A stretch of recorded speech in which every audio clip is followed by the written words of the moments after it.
ድካም ባረፈች ጊዜ ቅዱሳን ሐዋርያት ሊቀብሯት ወደ ጌቴሴማኒ ይዘዋት ሄዱ። በዚህ ጊዜ ጌታችንን ሊሰቅሉት የሰቀሉት አይሁድ እንደ ልጇ ተነሳች፣ አረገች እያሉ እንዳያወኩን በእሳት እናቃጥላት ብለው ሥጋዋን ሊያጠፉ በአመፃ ተነሱ። ፍልሰታ ለማርያም። ፍልሰታ የሚለው ቃል ፈለሰ፣ ተሰደደ ወይም ተገለጠ፣ መከፈት፣ መገለጥ፣ የመዝጊያ፣ የመጋረጃ ከሚለው የግዕዝ ሰው ቃል የተገኘ ሲሆን የእመቤታችንን የቅድስት ድንግል ማርያምን ትንሣኤ ያመለክታል። ፍልሰት የሚለው ቃል ከአንድ አገር ወደ ሌላ አገር መሄድን ያመለክታል። ፍልሰታ ለማርያም ሲል ደግሞ እመቤታችን ቅድስት ድንግል ማርያም ካረፈች በኋላ ከጌቴሴማኒ ወደ ገነት መወሰዷን ወይም ማረዷን፣ በኋላም ሥጋዋ በገነት በዕፀ ሕይወት ስር ከነበረበት መነሳቱን ለማመልከት የሚነገር ቃል ነው። በኢትዮጵያ ኦርቶዶክስ ተዋሕዶ ቤተ ክርስቲያን ትውፊትና ቀኖና መሠረት ከሰባቱ የአዋጅ አጽዋማት መካከል አንደኛው ጾመ ፍልሰታ ለማርያም ነው። በመሆኑም ከሕፃናት ጀምሮ እስከ አረጋውያን የሚጾሙት ታላቅ ጾም ነው። እናታችን ቅድስት ድንግል ማርያም 3 ዓመት በእናቷ በአባቷ ቤት 12 ዓመት በቤተ መቅደስ 9 ወር በቤተ ዮሴፍ 33 ዓመት ከ3 ወር ከጌታችን ከመድኃኒታችን ከኢየሱስ ክርስቶስ ጋር 15 ዓመት በወንጌላዊ በዮሐንስ ቤት ከኖረች በኋላ በ64 ዓመቷ ጥር 21 ቀን አርፋለች።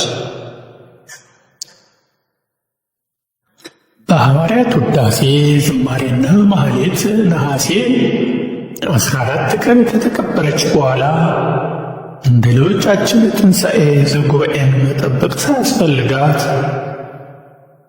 ነሐሴ 16 በልጇ ሥልጣን ተነስታ በይባቤ መላእክት ወደ ሰማይ ያረገች።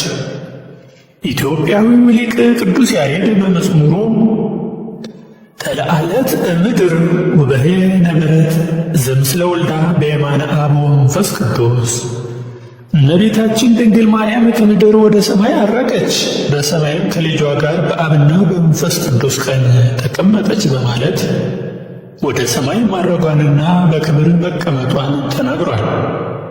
ከ1000 ዓመት በፊትም አባቷ ዳዊት በወርቅ ልብስ ተጎናጽፋና ተሸፋፍና ንግሥቲቱ በቀኝ ትቆማለች ሲል የተናገረውን ትንቢት ይህንኑ የእመቤታችንን ክብር የሚመለከት ነው። መዝሙር 44:9 በዚህ አስተምህሮ ዑማርም ነገረ ፍልሰቷን እንዳስሳለን። እንደ ልጇ ተነሳች፣ አረገች እያሉ እንዳያወኩን በእሳት እናቃጥላት አሉ አይሁዶች። እመቤታችን ቅድስት ድንግል ማርያም ጥር 21 ቀን በ39 ዓመተ ምህረት በ64 ዓመቷ ከዚህ ዓለም ውጣ ውረድና ድካም ባረፈች ጊዜ ቅዱሳን ሐዋርያት ሊቀብሯት ወደ ጌቴሴማኒ ይዘዋት ሄዱ።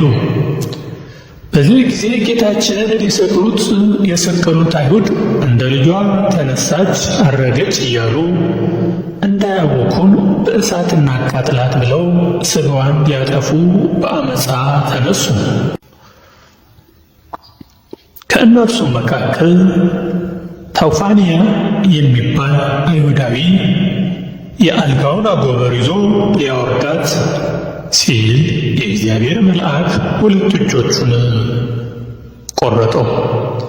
ከዚህ በኋላ እግዚአብሔር አምላክ ሐዋርያው ቅዱስ ዮሐንስን ጨምሮ እመቤታችንን በደመና ነጥቆ ወደ ገነት ወስዶ ከዕፀ ሕይወት ስር አስቀመጣት። ቅዱሳን ሐዋርያትም እመቤታችንን ያለችበትን ቦታ እንዲገልጥላቸው ባረፈች በ8ኛው ወር በነሐሴ 1 ቀን ጀምረው ሱባኤ ገብተው እግዚአብሔርን በጸሎት መጠየቅ ጀመሩ። ተንሥአት እሙታን ማርያም ድንግል ከመ ተንሥአ ወልዳ ዘልዑል እንደ ልጇ ትንሣኤ ባለ ትንሣኤ ተነሳች። ቅዱስ ኤፍሬም።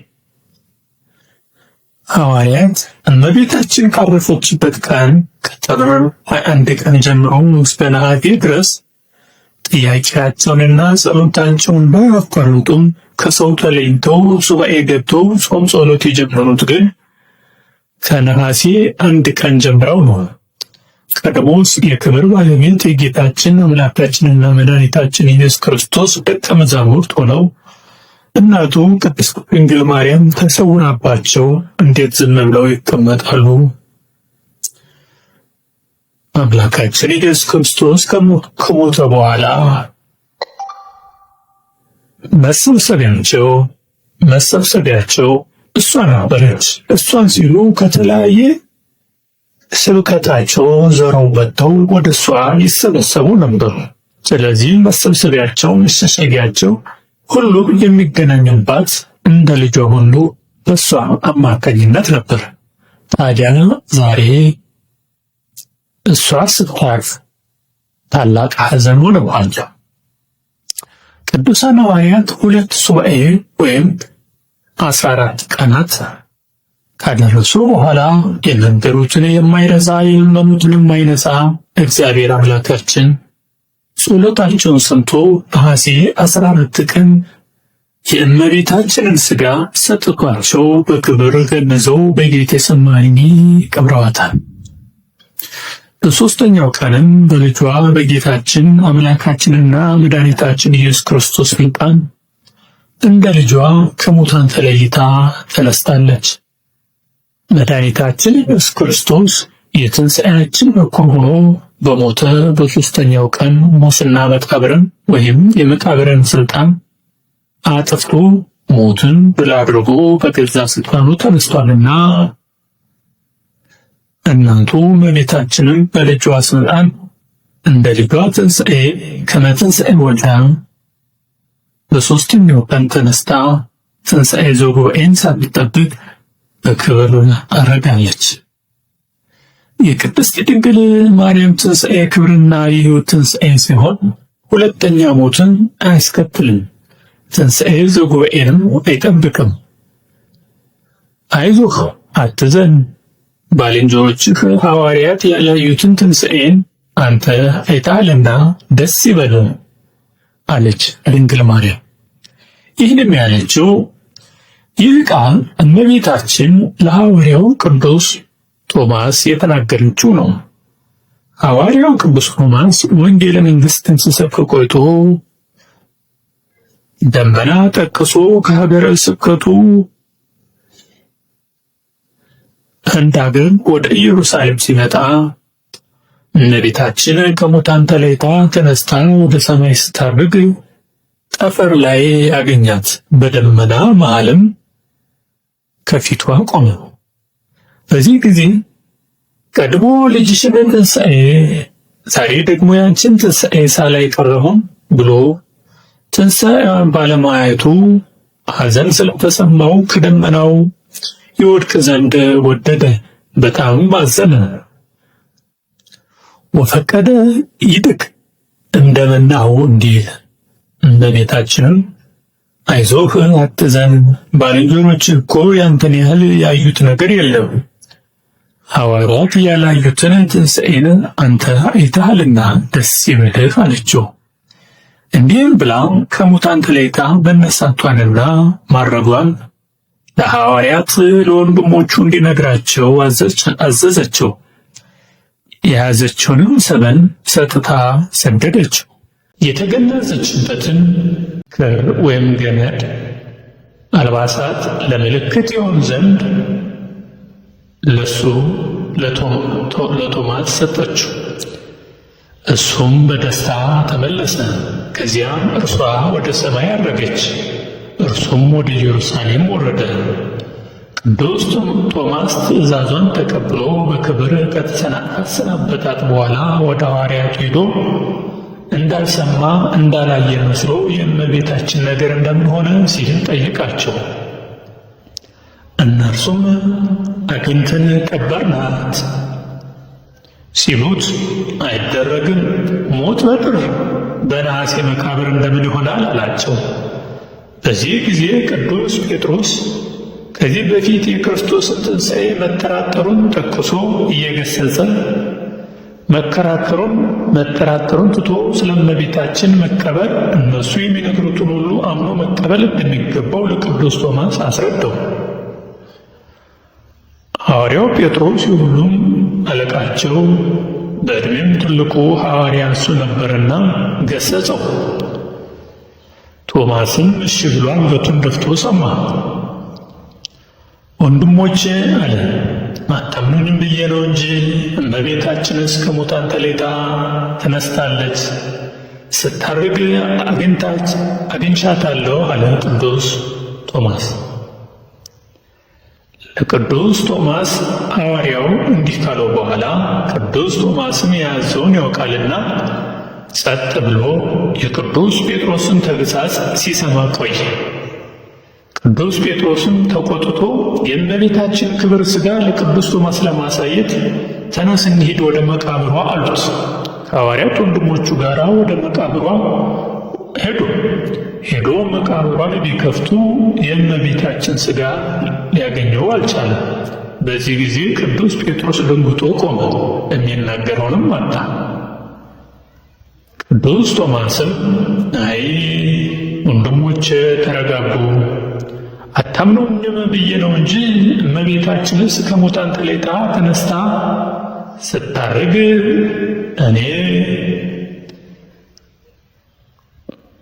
ከማስተምርበት ቦታ ስመለስ በደመና መሃል ወደ ላይ ስታርግ አግኝቻታለሁ ብሎ እመቤታችን የሰጠችውን ሰበን ለሐዋርያት ሰጥቷቸዋል።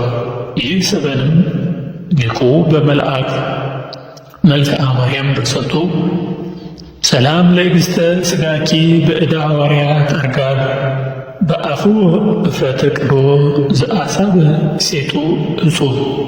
እመቤቴ ማርያም ሆይ ዋጋው እጅግ ብዙ በሆነና መዓዛው በሚጣፍጥ ሽቶ በሐዋርያት እጅ ለተገነዘው ንጹሕ ሥጋሽ ሰላምታ ይገባል እንዳለው ቅዱሳን ሐዋርያት ሞገሳቸውን እመቤታችንን ለመቅበር የገነዙበት ነበርና እነርሱም በእመቤታችን ቅድስት ድንግል ማርያም ትንሣኤና ዕርገት እየተደሰቱ ሰበኑን ወይም ግምጃ ትልቅ ነገር ነው፣ ግን ሰበኑን ለበረከት ተካፍለውታል።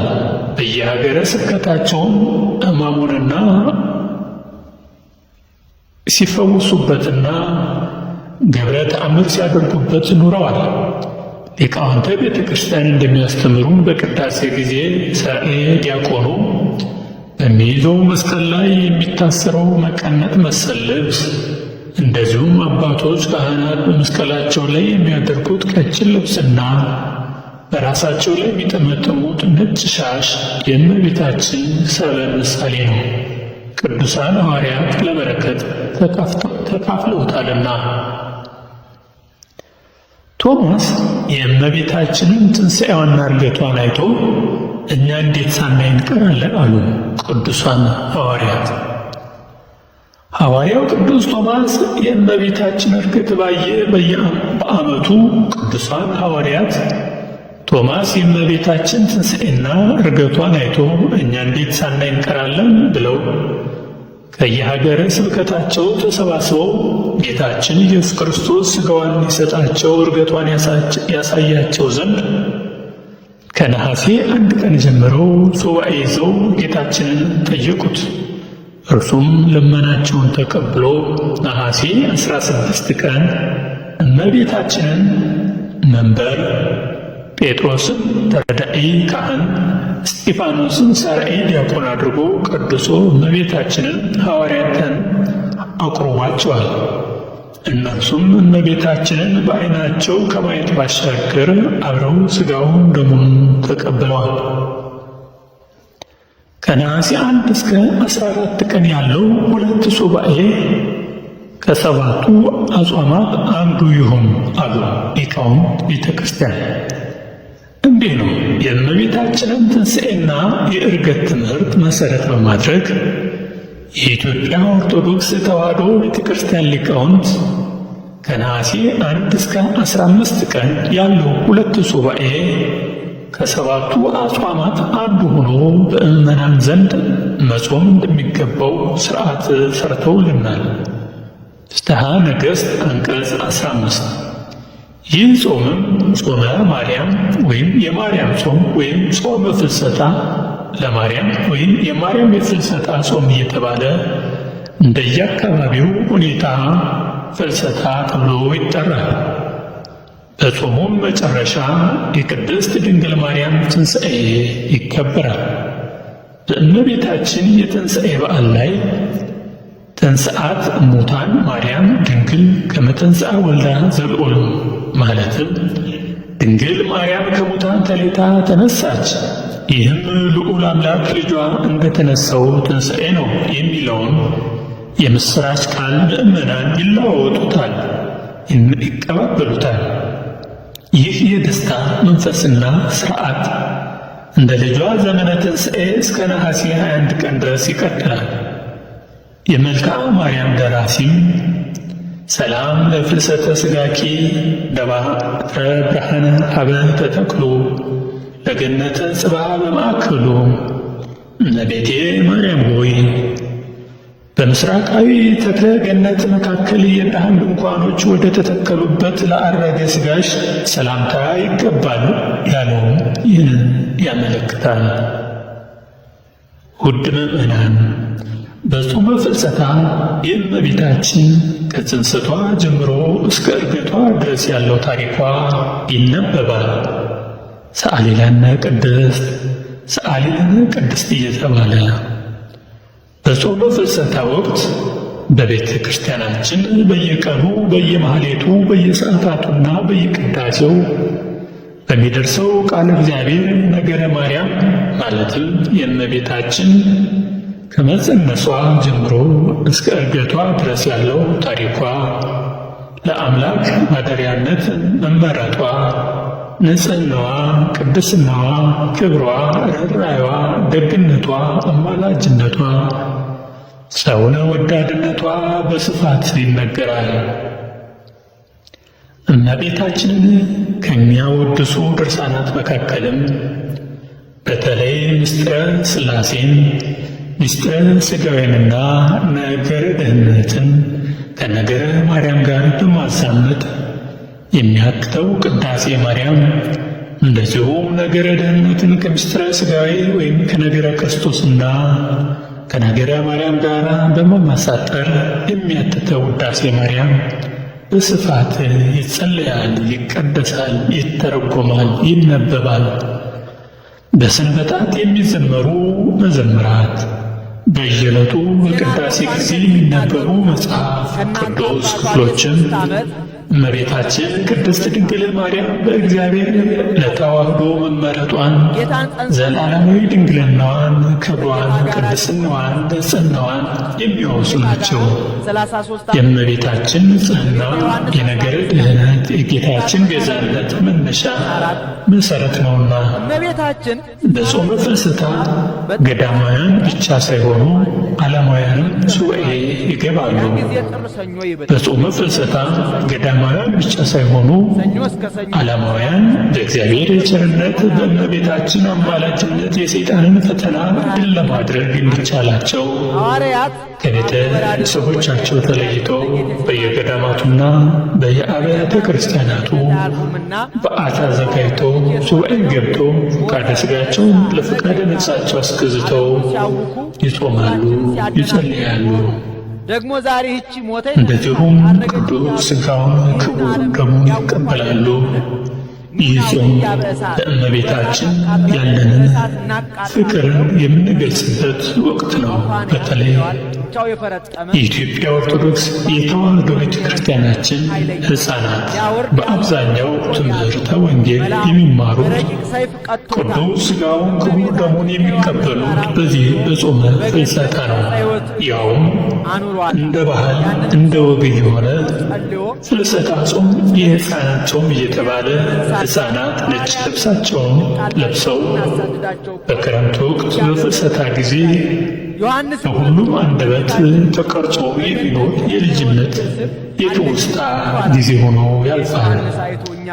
ጌታችን በስሙ ሁለቱም ሦስቱም ሆነን ለጸሎትና ለመልካም ሥራ ብንሰበሰብ እርሱ በመካከላችን እንደሚገኝ የገባልን ቃል ኪዳን መሠረት በማድረግ ማቴዎስ 18:20 ላይ እንዳለው ሁላችንም በጾመ ፍልሰታ ሳምንት በጌታችን በእመቤታችንና በቅዱሳን ሐዋርያት ስም በቤተ ክርስቲያን ተሰባስበን ቅዱሳት መጻሕፍትን ከመማር ባሻገር ብንጾም፣ ብንጸልይ፣ ብናስቀድስ እንደዚሁም ሥጋውን ደሙን ብንቀበል በረከት ላይ በረከትን በጸጋ ላይ ጸጋን እናገኛለን።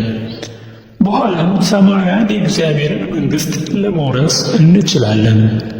ከላይ እንደተጠቀሰው በቤተ ክርስቲያናችን በጾመ ፍልሰታ በተለየ መልኩ ከሚነበቡ ከሚተረጎሙ ቅዱሳት መጻሕፍት አንዱ ውዳሴ ማርያም ነው። ቅዱስ ኤፍሬም ሶርያዊ ከደግነቱ የተነሳ እመቤታችን ተገልጣለት ውዳሴ ማርያምን ደርሶ አመስግኗታል። ምስጋናውም በሰባቱ ዕለታት የተከፈለ 24 ምዕራፎች ያሉት ነው። 64 መሆኑን እመቤታችን በዚህ ምድር በሥጋ የኖረችበትን ዘመን ያጠይቃል። ኢትዮጵያዊው ሊቅ ቅዱስ ያሬድ ደግሞ በእያንዳንዱ ምዕራፍ መጨረሻ ላይ ሰአሊ ለነ ቅድስት፣ ሰአሊ ለነ ቅድስት፣ ቅድስት ሆይ ለምኝልን የሚለውን ጨምሮበታል። ሰአሊ ለነ ቅድስት ተብሎ በዓይኑ ሲጻፍ አእምሮውን ልቦውን ወይም ማስተዋልን ሳይብን አሳድሪብን ማለት ሲሆን ሰአሊ ለነ ቅድስት ተብሎ በአልፋው ሲጻፍ ለምኝልን ማለት ነው። ስለሆነም ኦርቶዶክሳዊት ቤተ ክርስቲያን ተዋሕዶ ቤተ ክርስቲያን ከታወቁ የሕግ ምንጮች ከቅዱሳን አባቶቻችን በተማረችው መሠረት ሰአሊ ለነ ቅድስት፣ ሰአሊ ለነ ቅድስት እያለች እመቤታችን ከተወደደ ልጇ ትለምንልን ዘንድ በጸሎትና በምልጃ ታሳስባለች። እኛም የእመቤታችንን ዕረፍትና ትንሣኤ በማሰብ ከልጇ ከወዳጇ የሚገኘውን ጸጋና በረከት ተስፋ በማድረግ የእመቤታችንና የእናታችንን ፈለግ ተከትለን በየዓመቱ ጾመ ፍልሰታን እንጾማለን። የምንችል ደግሞ ንስሐ ገብተን አስቀድሰን ቅዱስ ሥጋውን ክቡር ደሙን እንቀበላለን። ነገር ግን በሕግ የተከለከለ እስኪመስል ድረስ በዚህ ወቅትም ሆነ በሌላ ጊዜ ሥጋውን ደሙን የሚቀበሉ ወጣቶች ጥቂቶች ናቸው። ስለዚህም አረጋውያንና ሕፃናት ብቻ ሳይሆኑ ወጣቶችም ጭምር የመቁረብና የመዳን ክርስቲያናዊ ተስፋ እንዳለን በመረዳት ራሳችንን ገዝተን ንስሐ ገብተን ቅዱስ ሥጋውንና ክቡር ደሙን በመቀበል መንግሥቱን ለመውረስ መዘጋጀት ይኖርብናል። አምላካችን በማይታበል ቃሉ ሥጋዬን የሚበላ ደሜንም የሚጠጣ የዘላለም ሕይወት አለው በማለት ተናግሯልና ዮሐንስ 6:54። የእግዚአብሔር ቸርነት፣ የእመቤታችን የቅድስት ድንግል ማርያም አማላጅነት፣ የቅዱሳን ሐዋርያት ጸጋና በረከት አይለየን። ጽንዕት በድንግልና ስርጉት በቅድስና እመቤታችን ጸጋውን ክብሩን እንዳይነሳን ለምኝልን። አእምሮውን ልቦውን ሳይብን አሳድሪብን። የቅድስት ድንግል ማርያም በረከቷ ጸጋው በአገር ውስጥም በውጭ ሀገርም ያላችሁ ለሁላችሁ ክርስቲያኖች ሁሉ የደረሰ ይሁን። አሜን።